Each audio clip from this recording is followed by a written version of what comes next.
Ready start.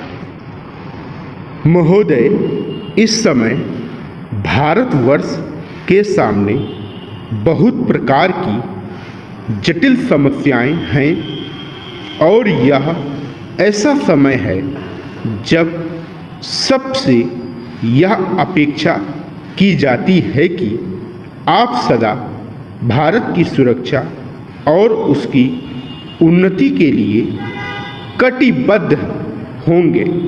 आपको मालूम ही है कि जब से यह प्रश्न हमारे सामने आया है कि भाषा के आधार पर देश के विभिन्न भागों का पुनर्गठन किया जाए, तब से देश में बहुत प्रकार के आंदोलन उठ खड़े हुए हैं।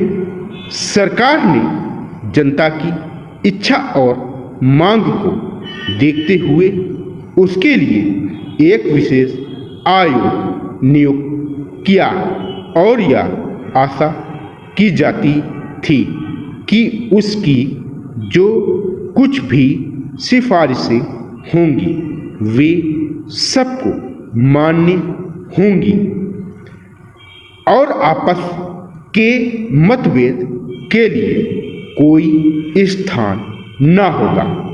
इस संबंध में सरकार ने जो भी निर्णय किए उनमें से अधिकांश निर्णय सर्वसम्मति से ही हुए हैं, परंतु दुख की बात है कि एक दो स्थानों पर मतभेद ने एक ऐसा रूप ले लिया जो देश के लिए वांछनीय नहीं हो सकता। दुर्भाग्यवश आपका यह क्षेत्र भी उन क्षेत्रों में से एक है। मुझे इस बात की बहुत प्रसन्नता है कि आपने भारत सरकार के साथ सदा सहयोग करने और हर प्रकार से उसके निर्णय को मानकर देश के सुगठित प्रशासन में हाथ बटाने का विश्वास दिलाया है। जब किसी देश के सामने बड़े बड़े प्रश्न उपस्थित होते हैं तो उनमें से कुछ बातों पर मतभेद हो जाना स्वाभाविक ही है।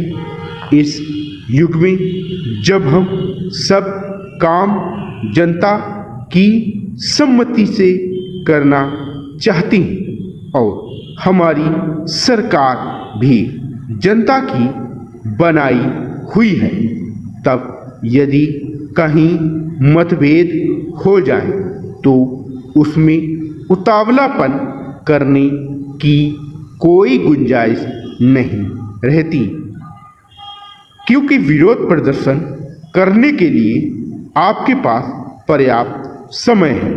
परंतु एक चीज जो हम सभी को भली बात जान लेनी चाहिए और जिसके संबंध में किसी प्रकार के मतभेद की गुंजाइश नहीं होनी चाहिए, वह यह है कि चाहे हमारे मतभेद कितने ही अधिक क्यों न हो, उनको सुलझाने का एक ही उपाय है और वह उपाय यह है कि इस संबंध में निर्णय आपस में बातचीत करके तथा एक दूसरे को समझा बुझाकर किए जाए, डंडों और पत्थरों से नहीं।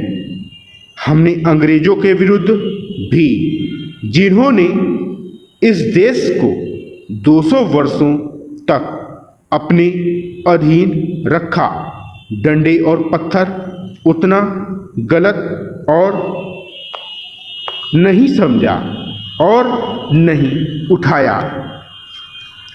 महोदय, तो क्या आपस के छोटे मोटे झगड़ों के लिए हम डंडे और पत्थरों का उपयोग करेंगे और एक दूसरे की भावना, उनकी प्रसन्नता और उनके विचारों का ध्यान नहीं रखेंगे।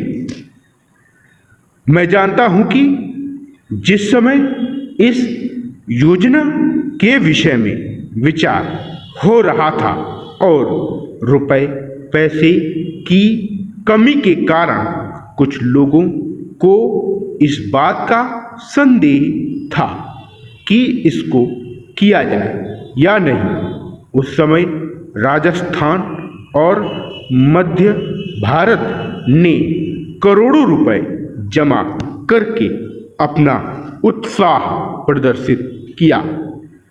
इससे लोगों में केवल उत्साह को ही प्रोत्साहन प्राप्त नहीं हुआ,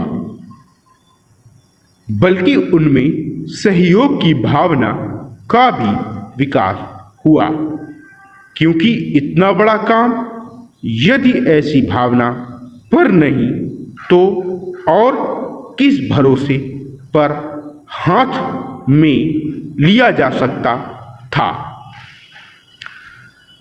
मैं चाहता हूं कि आप में से प्रत्येक इस काम को अपना काम समझें और इसमें यथाशक्ति सहायता करें और इसको पूरा करा दें। कल मैंने सुना और मुझे यह देखकर प्रसन्नता भी हुई है कि आप लोगों ने यहाँ पर किसी एक ही स्थान से नहीं बल्कि सारे भारतवर्ष से आदमियों को बुलाया है और वे आकर काम कर रहे हैं। बहुधा ऐसा होता है कि ऊंचे ऊंचे पदों पर बड़े बड़े अधिकारी दूर दूर से आते हैं, पर जो काम कठिन समझा जाता है उसको स्थानीय लोग ही करते हैं। इसके विपरीत मैंने यहाँ यह भी देखा कि केवल ऊंचे पदों पर ही नहीं बल्कि पत्थर तोड़ने तथा पत्थर काटने जैसा ठेठ मजदूरी का काम, जो कठिन काम होता है, मद्रास से लोग आकर कर रहे हैं। यह हर्ष की बात है।